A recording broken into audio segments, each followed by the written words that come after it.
permis de monter ici. Fais attention, nos deux noms. Vous inquiétez pas, monsieur, je connais les lieux. Laisse, Roland, tu l'as pas reconnu. C'est Nicolas, le fils de l'Armand. Toujours à suivre son père, celui-là. Ouais, il se prépare sans doute à prendre la relève de ce cher Raymond de Deux-Est. Alors je m'incline devant notre futur jeune contremaître, qui fera, je l'espère, preuve de plus de largesse pour le petit personnel. Vous faites quoi, monsieur? Comme tu vois, je taille cette pierre pour qu'elle s'ajuste bien aux autres là-haut. Nicolas, veux-tu redescendre? C'est dangereux, je te l'ai déjà dit. Oui, père, j'arrive. Et dépêche-toi! Le roi est annoncé en compagnie de la reine pour une visite du chantier. Manquerait plus qu'il te surprenne ici.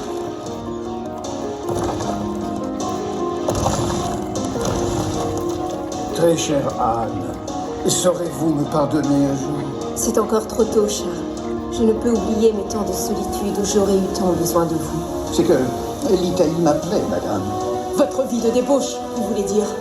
Quelle humiliation pour une reine de France. Chassez ces mauvaises pensées, voulez-vous, et voyez plutôt notre château, qui chaque jour s'élance davantage face à la Loire, avec sa tour Hurtot, là-bas celle des Minimes, et la chapelle toute à la gloire de Saint-Hubert. L'amour que je vous porte, Anne, est à jamais scellé dans ces pierres. Mais hâtons-nous maintenant, ma tendre amie, car nos convives doivent déjà s'impatienter. Dites plutôt que vous ne voulez pas manquer l'occasion qui vous est donnée de rejouer le spectacle de vos compagnes d'Italie.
Charles VIII vante les beautés de l'Italie qu'il a rapportées de ses victoires. Contez-nous donc l'affaire de Fornoux.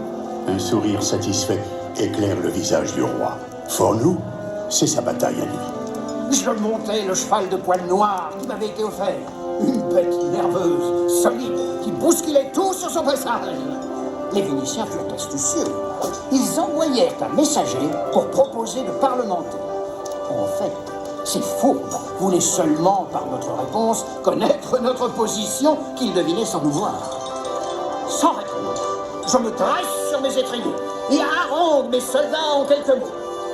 Puis, à mon signal, l'armée s'élance, excitée par mes paroles et mon exemple. Bien que très inférieur en nombre par rapport à nos ennemis, nos hommes se jettent à ma suite avec une audace inouïe dans la mêlée. Et emportent la victoire. Bravo, Majesté. Nous saluons votre courage.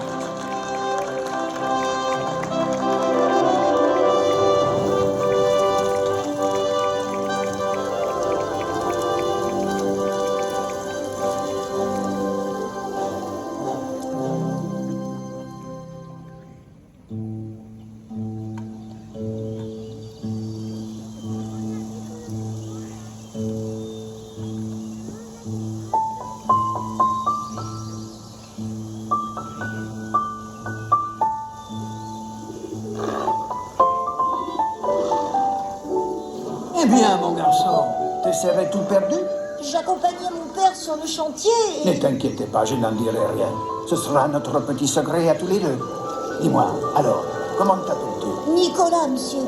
Et vous? Moi, c'est Dom Pacello.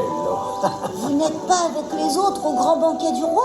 Eh bien non, j'ai encore beaucoup à faire. Le roi m'a demandé d'imaginer de nouveaux jardins pour Ambroise, comme ceux qu'il a vus en Italie. Vous aussi, vous êtes d'Italie? On ne peut décidément rien dégager. Le roi m'a en quelque sorte ramené avec lui dans ses valises. Dites, vous pourrez m'apprendre. Je vous aiderai. Je suis travailleur, vous savez, et vous me raconterez votre pays. Mais oui, En attendant, va rejoindre ton père. Il doit te chercher partout.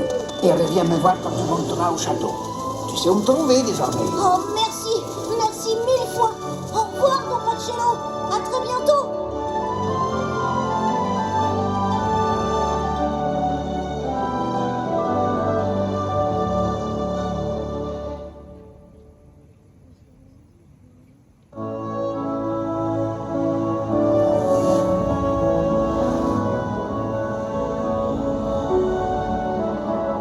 Mais en avril 1498, Charles VIII s'effondre après avoir violemment heurté le linteau d'une porte du château d'Amboise.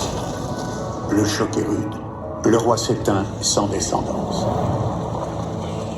Et c'est son cousin, Louis d'Orléans, devenu Louis XII, qui lui succède alors sur le trône de France.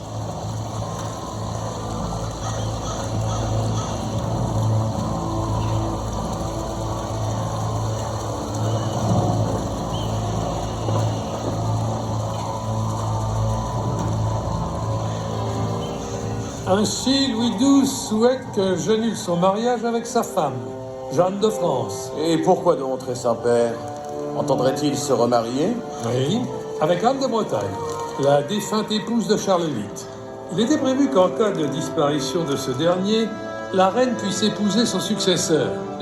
Et Louis le sait fort bien. Tout cela ne peut évidemment se faire que sous couvert de ma bénédiction. Et que comptez-vous faire? J'hésite. Car si Louis n'obtenait pas satisfaction, Anne lui échapperait et avec elle la Bretagne. Et dans ce cas, le royaume de France s'en trouverait fortement affaibli. Et si vous donnez suite à sa requête?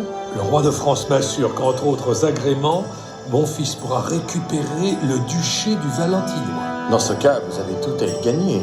Mais vous avez raison. J'annule donc le mariage de Louis XII avec Jeanne de France.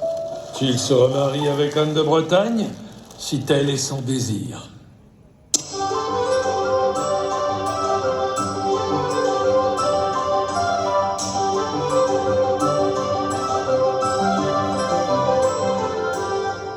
Les épousailles ont lieu le 8 janvier 1499. La duchesse Anne devient ainsi reine de France pour la seconde fois.